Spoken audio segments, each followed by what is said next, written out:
Bonjour à toutes et tous. Nous voilà encore, alors je dis nous, Gilles et moi, le Centre Aroma Ayurveda, toujours au Québec, toujours à Montréal. Voilà, et puis je me suis dit, pourquoi pas, en préparant ma chronique, de cette semaine pour la radio Gandharva Ghana, je me suis dit pourquoi pas faire un live en direct. Voilà, c'est toujours différent parce qu'il y a un peu plus de mouvement, quoi, voilà. À Montréal, on vient d'aménager, voilà. Donc vous inquiétez pas pour les Français, moi je vais revenir pour la fin de l'année. Et en fait, on va reprendre un peu une vie comme on avait avant. France, Québec, Inde, voilà, tant que c'est possible. Et puis certainement plein d'autres nouvelles choses qui viendront au fur et à mesure. Voilà. Alors, un live sur le Yotish. Donc là, c'est un peu tard pour les Français. Ils écouteront en replay. Hein, voilà. Sinon, bonjour Catherine. Les personnes qui se couchent un peu plus tard aussi également. Voilà. Donc, un live sur le Yotish, qui est l'astrologie védique. Donc, je le rappelle toujours parce que, entre guillemets, puisque c'est une astrologie en fait qui est calculée par rapport à la Lune, et donc on a 24 degrés de différence par rapport à l'astrologie qui est dite plus tropicale, hein, occidentale, voilà. Donc ne vous étonnez pas si on ne retrouve pas, en tout cas pour cette pleine lune et d'autres schémas dans l'année, avec des planètes qui se retrouvent dans des signes un peu différents selon le degré, quoi, en fait. Voilà. Alors, on va un petit peu voir que nous proposent donc les yeux du Veda cette semaine, hein, puisque les yeux du Veda, donc en fait, c'est le rappel de la lumière, hein, du Veda, donc du Yotish, hein, on les appelle comme ça, c'est un peu sa traduction. Donc le 3 décembre que nous venons de passer, donc Mercure en fait a changé donc de signe. Bonjour Emmanuel, et est arrivé donc en Sagittaire, en Natchatra Mula, hein, donc pour les personnes qui connaissent un petit peu l'astrologie védique. Et Mula, elle est dirigée par une énergie de Ketu, hein, donc Ketu qui représente la queue donc du... oui Catherine, c'est un peu tard, hein, au plaisir. Bonne nuit Catherine. Nous c'est la pleine après-midi. Voilà, donc Ketu qui est en fait la queue du cobra, hein, puisque Rahu étant la tête. Alors, ce même jour, en fait, donc le 3, on a l'énergie de Mercure, en fait, qui dirige la nakshatra donc, du Soleil, qui est donc Jeshta, également celle de la Lune, qui est Revati, et celle de Vénus, qui est Jeshta également. Donc, en fait, ces trois nakshatras qui sont dirigés par l'énergie mercurienne, qui sont représentés ce 3, donc qui était représenté le 3 décembre. Donc l'énergie de Mercure bien en force, quoi, en fait. Hein. Donc déjà, c'est représenté avec un beau changement depuis le 3, hein, puisque ça va continuer, ça continue cette semaine également.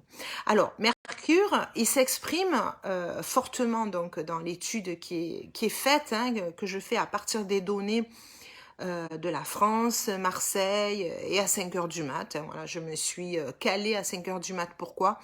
Parce que la pleine lune, elle est à 5h09 du matin, donc du coup, ça me donne une idée un peu globale de cette semaine-là, hein, parce que la pleine lune, c'est pas pile à telle heure, hein, on a déjà les énergies qui sont là quand même quelques jours avant, quelques jours après, hein, aussi également, et comme il y a quand même une belle énergie, enfin je dis belle, qui est fortement représentée par Mercure, et Mercure c'est quand même la communication, c'est l'intellect, c'est le discernement, donc il y a beaucoup de choses déjà qui se mettent en place, quoi, en fait, hein. Et dans ce cadre-là, donc dans cette étude-là, Mercure se retrouve en Sagittaire, donc en maison 3, qui est donc la maison de la communication, de l'intellect, du discernement. du courage, de l'écriture hein, aussi également, du sport, des frères et sœurs hein, aussi. On peut ressentir des énergies différentes ou des relations hein, différentes aussi également. Le déménagement et la puissance mentale très forte, ok. Donc on va rappeler que l'énergie quand même de mercurienne hein, en Gieshta est entièrement placée dans le signe du Sagittaire et le Sagittaire il est gouverné par Jupiter. Donc du coup le Sagittaire, pour le rappeler un petit peu, c'est le héros d'une nouvelle voie hein, qui est basée sur une perception inédite de la signification de la vie. Et l'âme se détache du court matérialisme de sa vie et avance vers l'ultime partie de son voyage spirituel, d'autant que ici c'est le soleil qui est Jeshta. Donc le soleil étant notre âme et Vénus qui, rappelons-le aussi, d'une certaine façon, avec un matérialisme excessif de Vénus, permet de réaliser qu'aucun embellissement matériel ne peut apporter le véritable bonheur. Ouais, souvent, on voit toujours Vénus avec la beauté, oui, mais c'est une beauté qui est souvent plastique. Hein, il faut toujours arriver à un degré de conscience plus élevé pour arriver à ce que l'on appelle un petit peu de la beauté du cœur, la beauté de l'âme, quoi, en fait. Donc l'énergie mercurienne en Révati, c'est le messager céleste. Donc Mercure qui gouverne Révati. Et l'âme individuelle est comprise dans l'âme universelle. Et dans la naissance se trouve en fait la mort. L'individu n'est qu'un reflet de l'absolu. Donc ici, la lune qui est Révati, notre perception, est-ce qu'elle voudrait être en lien avec l'infini? Okay.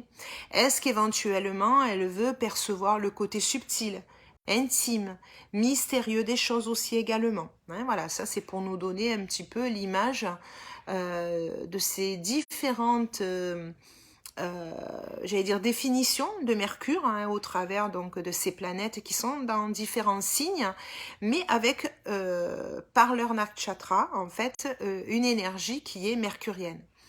Et dans le plan, Mercure lui-même, donc en fait est en Sagittaire, donc depuis le 3, et il est en Nakshatra Mula. Donc qu'est-ce que c'est Mula, cette Nakshatra? Elle nous dit de trouver des réponses permettant de se détacher des cycles de la vie et de la mort. On sait très bien que toute la vie, tous les jours, on vit des petites morts. Hein. Tout ce que l'on vit, ben, c'est fini. Et puis on recommence encore avec autre chose, quoi, en fait. Mais il faut savoir dire au revoir à ce qui est passé et bienvenue à ce qui est en train d'arriver. Et Moula a l'énergie de Ketu, hein, comme je disais, donc Ketu qui est la queue donc du dragon et qui représente un petit peu notre passé, qui peut représenter aussi notre karma. Alors pas besoin de remonter à, éventuellement à d'autres vies qu'on a eues avant, ou éventuellement la vie de notre grand-mère, on peut revenir à notre propre vie avant, quoi, en fait. Et donc, cette énergie-là, finalement, elle remplit un petit peu son rôle de planète moksha, hein, pour ceux qui étudient en Ayurveda ou dans le yoga, et on va parler des 4 motivations, des 4 buts, qui sont Dharma, Artha, Kama et Moksha correspond à la libération. Hein, donc on n'est pas tous Bouddha, hein, voilà, mais ça nous permet d'arriver en paix avec nous-mêmes, hein, c'est le principal. Et cette nakshatra, donc en fait, Mula nous permet justement, en libérant le passé et en allant vers notre destinée, finalement, de libérer les choses et d'arriver en paix avec nous-mêmes. Et en même temps, donc, ça pousse l'âme vers sa destination ultime, quoi, en fait, avec un but ultime, un vrai but, quoi, en fait. Et Mula veut dire racine. Et dans le yoga, hein, dans l'Ayurveda, on va parler donc de chakra racine qui est Muladhara. Donc c'est Mula, hein, Dhara, chakra. En fait, c'est la racine, la base de la croissance spirituelle. Hein, on va le retrouver là. Et donc le Sagittaire transcende finalement le physique dans le psychique. Et le savoir en fait qu'il renferme a conduit les sages à assimiler le pouvoir donc du Sagittaire aux 9 génies, aux 9 planètes, aux 9 trésors aussi du dieu de la richesse, aux 9 émotions, aux 9 poisons et aux 9 créateurs aussi également. Et les 9 étoiles donc assignées au Sagittaire reflètent tout cela. Et le Sagittaire est également le 9e signe en fait du zodiaque, et sa capacité à s'exprimer sur divers plans en fait en fait un important point de changement. Et Jupiter qui gouverne donc le Sagittaire, Ketu qui gouverne Moula, tout s'associe pour faire de Moula un nakshatra qui est très intense parce qu'en fait il est enraciné dans la terre mais s'élance vers le ciel et aspire à la connexion universelle. Tout est relié. On ne peut pas travailler l'énergie que sur un plan céleste et que un plan tellurique.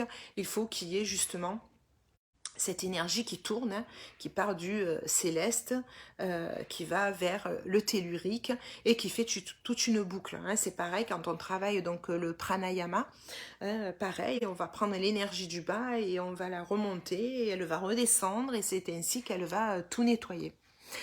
On arrive le 5 décembre, donc on est aujourd'hui le 5 décembre, et qu'est-ce qui se passe? C'est au tour de Vénus de rejoindre donc Mercure en Sagittaire avec la nakshatra Moula, pareil. Donc on se retrouve avec la planète donc Mercure et Vénus en Sagittaire en nakshatra Moula, bien évidemment en astrologie védique. Je le rappelle pour les personnes qui nous rejoignent maintenant. Alors Moula nakshatra, c'est de l'initiation vers la réalisation spirituelle qui va aider peut-être à faire réaliser que la beauté n'est pas dans le matériel, mais dans la profondeur de qui je suis. Et en Sagittaire, qui est quand même un signe assez humaniste, pourquoi pas être utile à l'autre avec le partage de sa créativité et de son amour inconditionnel. Puisque pour transcender en fait Vénus, qui est toujours souvent dans la beauté, mais plutôt une beauté qui va être plus plastique que j'appelle, parce qu'elle est matérialiste, pourquoi pas la transformer dans cet amour inconditionnel, quoi, en fait. C'est ce qui nous est demandé. Et dans Moula, on travaille aussi l'enfance. Alors, on peut réaliser en fait quelle a été notre enfance. On peut transformer nos manques. Souvent on se dit oui mais il m'a manqué ça ou j'aurais pu faire comme ça. Et finalement on peut transcender toutes ces énergies-là et on peut aussi transcender finalement nos rancœurs. Et même être reconnaissant finalement de nos manques qu'on a pu avoir aussi parce que ils nous ont permis de nous forger de belles qualités et nous donner finalement des forces que l'on a de manière innée à aujourd'hui parce que justement on s'est forgé sur des bases qui peut-être ne nous appartenaient pas forcément, qu'on a été obligé en fait de vivre, mais qui nous permettent justement aujourd'hui de pouvoir s'appuyer dessus. Et tout ça nous amène en fait donc au 8 décembre que nous allons vivre donc cette semaine à 5h09, donc jour de la pleine lune.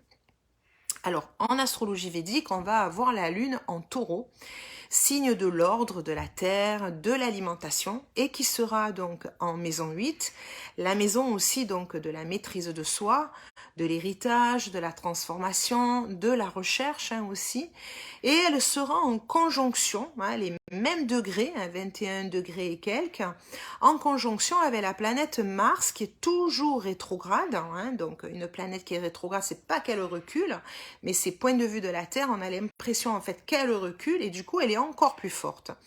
Donc nous avons la Lune et Mars qui sont toutes les deux en nakshatra Rohini. Et Rohini, elle est dirigée par une énergie lunaire. Donc ça nous donne une énergie doublement lunaire, donc une belle énergie lunaire en signe taureau. Et le taureau est dirigé par Vénus, sachant que la lune en plus est exaltée en taureau et qui désire avant tout le confort, la paix, le calme, aspirant aussi à quelque chose de constructif. Hein, on est dans la terre, hein, au niveau du taureau, la maîtrise du soi. Et avec un Mars en rétrograde qui nous pousse plutôt à avoir de l'engouement et du courage pour devenir plus souple et non dans la colère, non dans la vengeance. Ouais, Mars, ok, ça peut être, comme je dis, le ministre de la guerre, mais c'est celui qui nous donne de la force et du courage. Alors, ok, comme diraient les Québécois, tout est beau, ok, on veut la paix, on veut le calme, ok, mais hormis que la nakshatra, donc comme je disais, de la Lune et Mars, est Rohini. Et alors je l'avais expliqué dans d'autres chroniques que je transmets pour Radio Gandharvagana. Et on avait vu justement les 3 nakshatras de la Lune, dont Rohini, et on l'appelle la rouge. Pourquoi? Parce qu'en fait, elle suggère de la passion et de la sensualité. Parce que Rohini, elle est tenue, en fait, dans l'histoire mythologique des planètes, pour l'épouse préférée de Soma, la Lune. Donc l'engouement de la Lune avec Rohini reflète l'implication de l'âme avec le monde matériel. Et donc du coup, dans ce cadre-là, la Lune, elle oublie son but et se laisse entraîner par les illusions matérielles. Son but, c'est se laisser entraîner finalement par les illusions matérielles qui conduisent directement à la perte de la pureté. Donc Rohini qui dirige l'âme vers le monde physique avec ses plaisirs et ses douleurs. Et du coup, les douleurs, ça peut être de la vengeance, de la lutte de pouvoir, de scandales alimentaires. Donc, on peut faire face à ça. Okay. Donc, toutefois, ce qu'il ne faut pas oublier, moi je vois toujours l'astrologie comme un phare qu'on a au-dessus, pour voir d'un peu plus haut comment on peut s'élever, comment on peut justement faire de ces énergies-là plutôt un schéma qui sera beaucoup plus spirituel pour développer notre conscience, quoi, en fait. Et la divinité gouvernante de Rohini, c'est Brahma, et le créateur de l'univers quand même, ok. Et donc le lien de Rohini avec Brahma indique un désir de fusionner avec l'absolu. Donc Rohini l'exprime à travers son désir de relation, car il a besoin de l'amour divin pour être complet. Donc en cette pleine lune, on a aussi notre soleil, qui est en Scorpion, et qui est gouverné par l'énergie de Mars, le courage. Il est en maison 2, en Nakshatra Jyeshta, qui est dirigé par l'énergie mercurienne. Donc notre âme, elle veut conquérir et trouver le courage dans la bataille. Elle cherche en Scorpion les valeurs essentielles. Puisque le Scorpion, c'est aussi comme des chercheurs, aussi également. Et la maison 2, c'est aussi les valeurs essentielles. Vraiment, on revient vraiment au ce qu'on en a vraiment besoin. Et en cette période, donc, en maison 2, qui nous indique aussi également l'alimentation, et c'est comme, j'allais dire, comme une période qui nous ramène en bas de la pyramide de Maslow, parce que bon, alors surtout en France, quand on revient à éventuellement certaines pénuries, certaines choses au niveau de l'alimentation, l'augmentation au niveau de l'électricité, donc au final, on revient à, d'abord, on revient à nos bases, c'est-à-dire vivre, comment on se chauffe, comment on se nourrit, comment on se sent bien avant de se développer spirituellement dans cette fameuse pyramide de Maslow. Et finalement, les vraies bases de vie, elles sont essentielles pour aller vers notre déploiement. C'est comme si on revenait aux bases et savoir qu'est-ce que c'est qu'est l'essentiel. Et je peux vous dire que dans ce qu'on a vécu là depuis 2-3 semaines depuis qu'on est revenu, c'est comme si on était 2 exilés qui arrivaient avec leurs valises et se dire, bon ok, on a besoin de quoi? Bon, mais on a besoin d'un appart, ok, mais on n'est pas obligé peut-être de tout racheter, ok, bon, on peut aller sur du semi-meublé, oui, mais on ne sait pas combien de temps on va y rester, bon, mais on peut prendre une sous-location de finalement d'appartement qui sera semi-meublé, comme ça on peut réduire au fur et à mesure. Et puis après, on se dit, bon, on va récupérer ce qu'on avait laissé dans l'entrepôt depuis des années. Ah on va peut-être faire un tri. Je peux vous dire qu'il y a beaucoup, beaucoup de choses qu'on a données, qu'on a triées, et on se dit finalement, on n'a pas besoin de tout ça, quoi. Et finalement, on prend quoi? Un appartement qui est plus petit, bon, déjà, parce que au Québec, c'est devenu très dispendieux aussi, mais on se dit finalement, on n'a pas besoin de tout ça, quoi, en fait. Hein, voilà. Et donc, c'est revenir aux bases, quoi. Donc, je l'ai vraiment pratiqué là depuis 2 semaines, et je peux vous dire que ça m'a vraiment fait cheminer dans différents sujets où, au final, on va chercher trop, quoi. Donc, revenons à l'essentiel, quoi. Hein. Donc, une lune avec une nakshatra lunaire et un soleil avec un nakshatra mercurien. Ok, donc lune et mercure, deux énergies qui sont proposées, qui symbolisent l'esprit. Et la lune représente le mental global et Mercure, la partie rationnelle de celui-ci. La lune, c'est aussi la perception. Et Mercure, le discernement. Alors, question. Comment percevons-nous et comment est notre discernement? Est-ce que tout le monde a le même avis que moi, c'est-à-dire la même perception, le même discernement? Souvent, je vois des personnes qui vont se disputer. Même moi, on peut avoir des avis différents, mais la personne me dit, mais oui, mais alors, toi, tu as raison, moi, j'ai tort, moi, j'ai raison, moi, j'ai tort. Je dis, non, non, non, c'est simplement que notre perception n'est pas la même. Donc, du coup, on n'a pas le même discernement, ok? Donc, c'est peut-être échanger calmement là-dessus, quoi, en fait, ok? Parce qu'on est quand même dans des énergies fortes de Mars. Et en même temps, il est rétrograde aussi également. Donc, prenons du temps avant de réagir, quoi, en fait, hein, voilà. Alors, en face de la Lune et Mars, donc qui sont en conjonction, on a l'ascendant et Ketu qui sont en balance.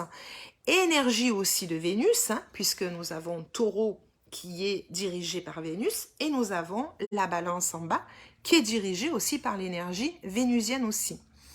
Et nous avons donc en balance l'ascendant et Ketu qui sont en Nakshatra Swati. Et Swati est dirigé par l'énergie de Rahu, la destinée, c'est-à-dire la tête du serpent. Et Swati, elle est dite l'épée, avec laquelle on détruit la compétition et les obstacles. Okay? Il y a plusieurs façons de voir une épée. Et on a toujours notre Saturne qui est en Capricorne, Nakshatra d'Anishta, qui a aussi l'énergie de Mars.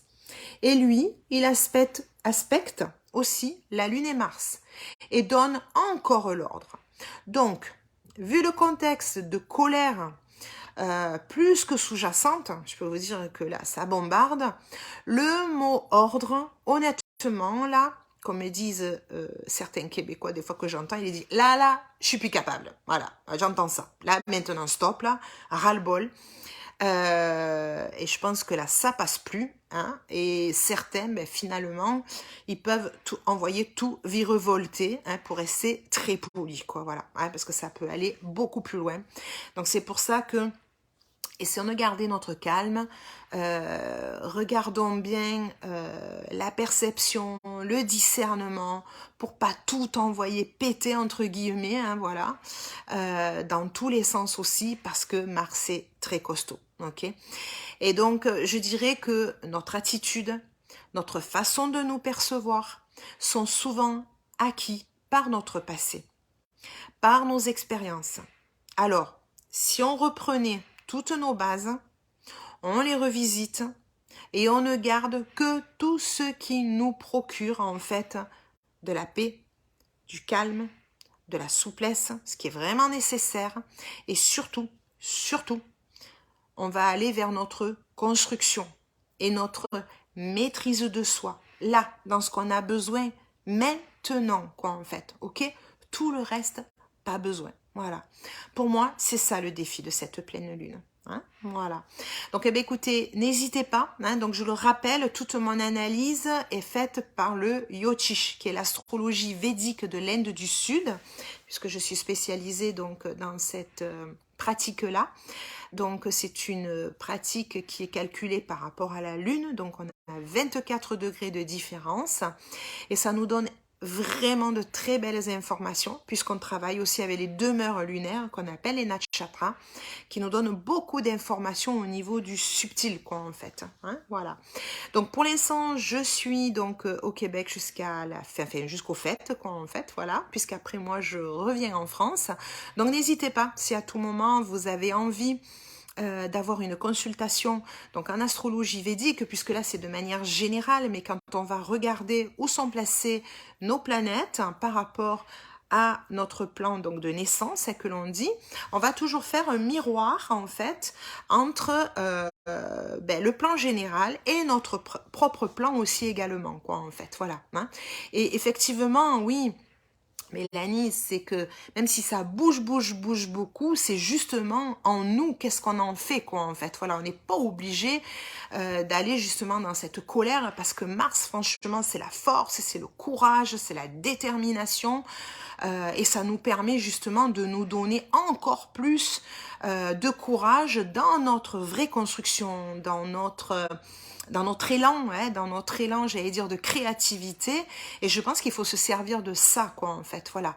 Et pas s'en servir dans une guerre. Alors, bien sûr, il y aura, parce que, bon, de toute manière, il y a de plus en plus de choses qui seront dites, qui sont faux, des mensonges, des vengeances, des guerres entre pouvoirs. Donc, ça, c'est sûr qu'il y a ça aussi également de l'autre côté. Mais soyons plus intelligents, soyons beaucoup plus dans la conscience et utilisons justement toutes ces énergies pour construire justement de belles choses. Et ça, c'est intéressant de le regarder par rapport à nos transits personnels que l'on va voir par rapport à notre propre plan de naissance. Voilà. Donc, si vous avez besoin, même si vous avez déjà eu une petite analyse en astrologie védique ou différente, pour vous apporter un plus, voilà, pour éventuellement voir quelque chose de plus près, je peux faire ça par Zoom, tant que je suis au Québec et même en France, et on peut échanger, parce que plus on sera nombreux à construire des choses intelligentes pour qu'on puisse avancer, quoi, aussi, ça sera parfait, quoi. Voilà, voilà, hein. Donc écoutez, je vous souhaite une belle après-midi, une belle nuit éventuellement aussi quand même pour les Français. Et on reste en lien et on construit. Bye bye.